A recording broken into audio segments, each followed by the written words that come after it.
夏天车子开空调确实会影响车子动力的，但不同的车子影响程度不一样。这就好比考试题目变难了，尖子生该考多少还是考多少，但稍微差一点的学生，原来60分，现在55就不及格了。那家用车的空调都是非独立式的，也就是说要从发动机那边分一点能量过去的，才能达到这个制冷的目的。那空调一开，压缩机一转，发动机的动力挪了点过去，传到轮胎上的力气就小了嘛。就好像我本来10块钱拿来买手抓饼的，可以好好吃一顿，但是妈妈突然打个电话，她说，可乐带瓶回来，好了，我只有7块钱了，里脊今天加不了了，加蛋估计也不够啊。那所以如果排量小、动力差的车子开空调，影响就很大了，加速爬坡都能感觉得到啊。拿论文里面的测试数据做个参考，一辆1.5升自然吸气的车子1500转的时候，输出功率只有13.3千瓦呀，空调造成的损失就2.6千瓦，那消耗19.5%了，8折没了。所以你这个开不开空调区别的确是明显啊。那都是小排量，有的朋友开的是涡轮车，开空调的影响呢就比自然吸气呢要小一点的。因为现在的那个小排量涡轮车用的都是低惯量涡轮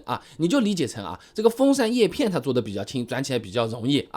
喜欢装电脑的朋友，你去看看猫头鹰风扇那转速比较低，涡轮就起作用了，发动机输出也很强劲。你比如说雪佛兰探界者的 1.5T 发动机1500转70千瓦输出，扭矩220牛赖，那么你空调用掉个3000瓦4000瓦，基本上可以忽略不计那如果我们开的刚好就是小排量自然吸气，平时开空调动力觉得有点肉不爽了怎么办？实际上大部分的车子只要你油门多踩点，动力储备还是够的啦。那空调影响严重的顶多也就是低转区间嘛，你想要什么超车加速把油门稍微深踩一点就行了嘛。你比如说朗逸 1.5 升自然吸气，发动机工况图你一看1000转的时候功率只有28千瓦，扭矩110牛但是3800转的时候就有150牛米峰值扭矩，你转速上去了，空调对动力的影响呢就立刻下来了那么除了影响动力，夏天开空调费钱，油耗高不少，对不对？我空调是不是开的越冷它就越费钱还是说我这个风量哗哗哗吹的猛，我的钱就哗哗哗的就一张张被撕掉了